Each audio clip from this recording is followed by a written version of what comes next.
My name is Barbara Forrest. I'm a professor of philosophy at Southeastern Louisiana University, and my area of expertise on the evolution creationism issue is the nature and goals of the intelligent design creationist movement.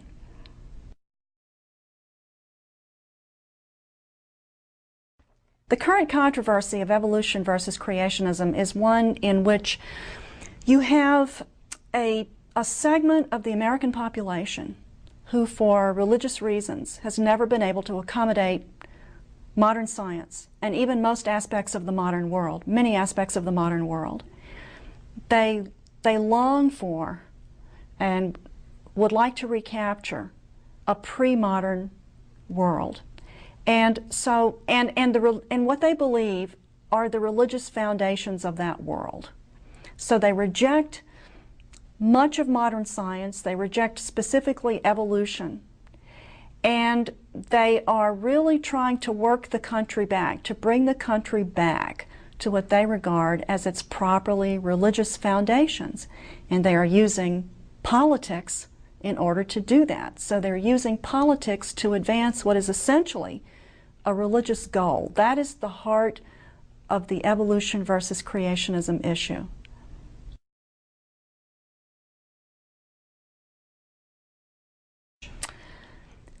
The creationist movement is attempting to accomplish something I can describe in one word: theocracy.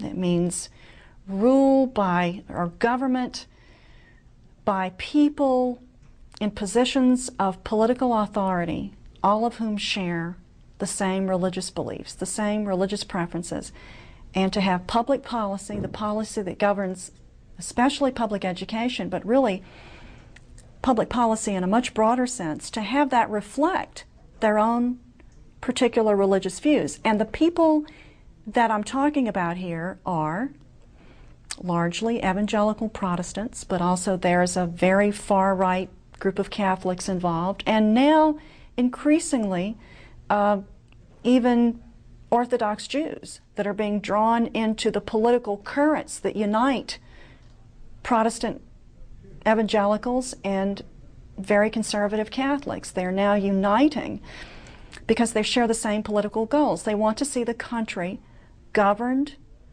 by people who think that religion should be the foundation of public policy.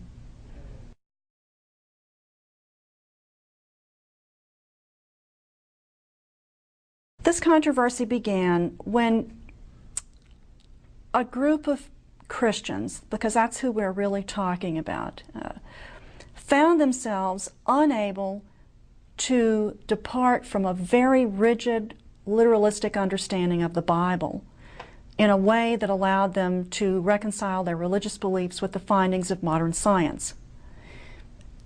Then later, in addition to the biblical literalists, were added evangelicals who are not necessarily literalists, but who interpret the Bible so rigidly that they simply can't find room in their religious beliefs to accommodate modern science. And in addition to that, they think that science robs life of its sense of purpose, its meaning. If we are all the product of natural processes, then there's no such thing as a moral foundation for human action. Life loses its purpose, life loses its meaning. And all of this really goes back to the way they understand the Bible. If you look at the history of biblical interpretation, you will see that it's not a continuous history of biblical literalism.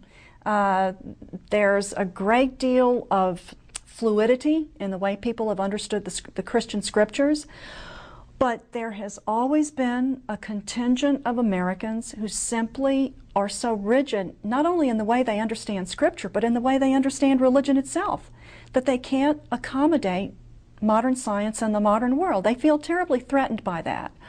And when you combine that with the high degree of religious conservatism that represents, and the very high level of scientific illiteracy that we have in this country, and the anti-intellectualism that we also have in this country, the fact that people regard academics, professionals like me, as eggheads or the intellectual elite or snobs. That combination of three things has kept the wind in the sails of the creationist movement.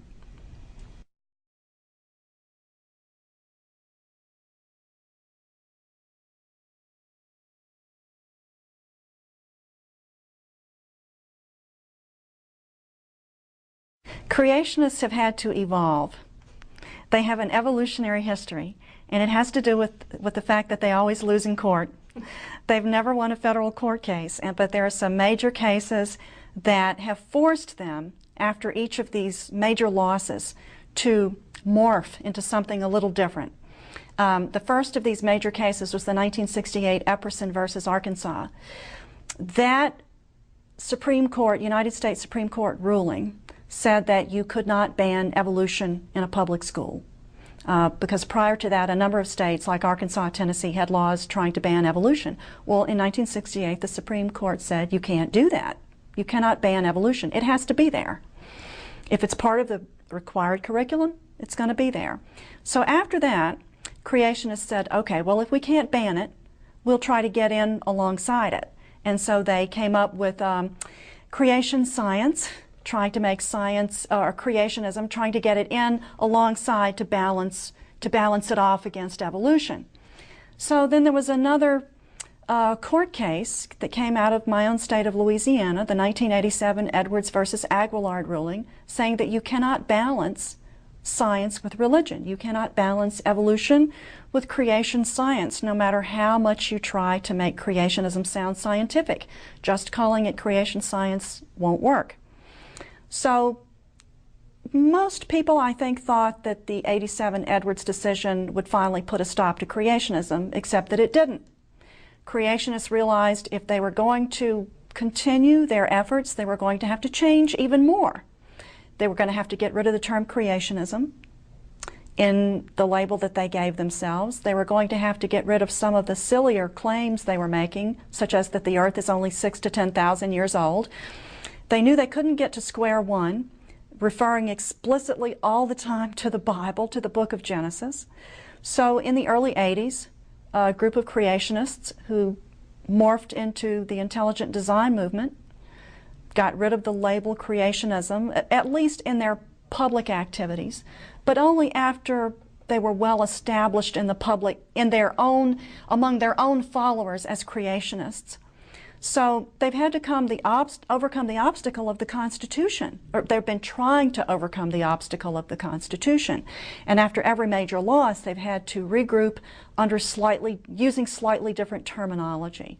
So what they keep doing is sanitizing their terminology, trying to get around the Constitution by fooling federal judges, which is what the intelligent design movement is presently trying to do. The Constitution is their biggest obstacle.